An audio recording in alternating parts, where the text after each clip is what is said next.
Common cold. As common as the air we breathe: watery eyes, congestion, sniffles, sneezes, sore throat, cough, headache. These are some of the symptoms of a common cold. A common cold is an infection of the upper respiratory tract, nose and throat. It is usually harmless, although it may not feel that way. The common cold usually catches up with us at one time or another, with children getting as many as 8 colds per year or more.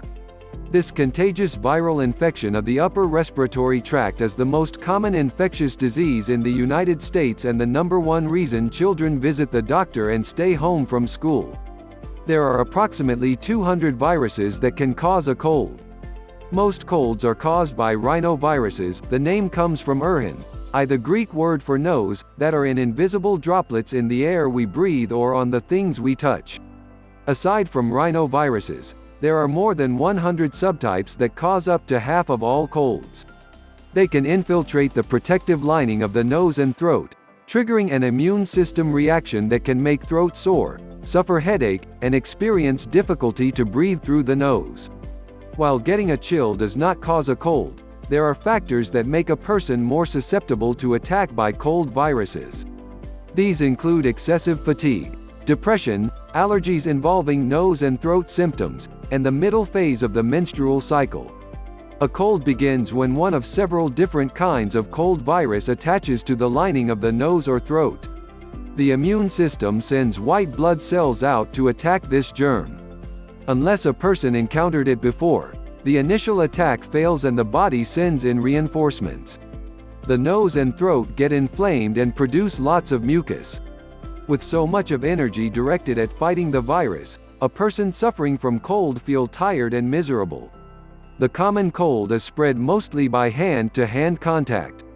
Like if a person with a cold blows or touches his or her nose, and then touches someone else's, the person becomes infected with the virus as well. Then, the cold virus can live on objects such as pens, books, and coffee cups for several hours and can be acquired from such objects.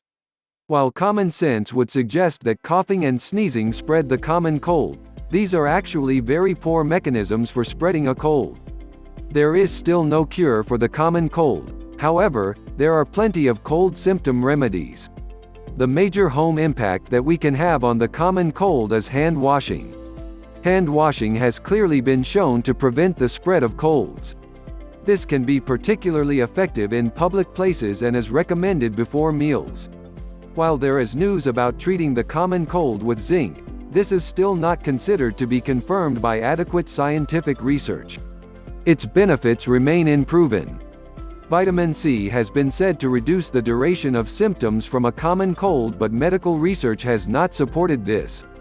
If symptoms of a common cold aren't improving, it is always advisable to see a doctor to make sure one don't have a complication of a bacterial infection in the lungs, sinuses or ears.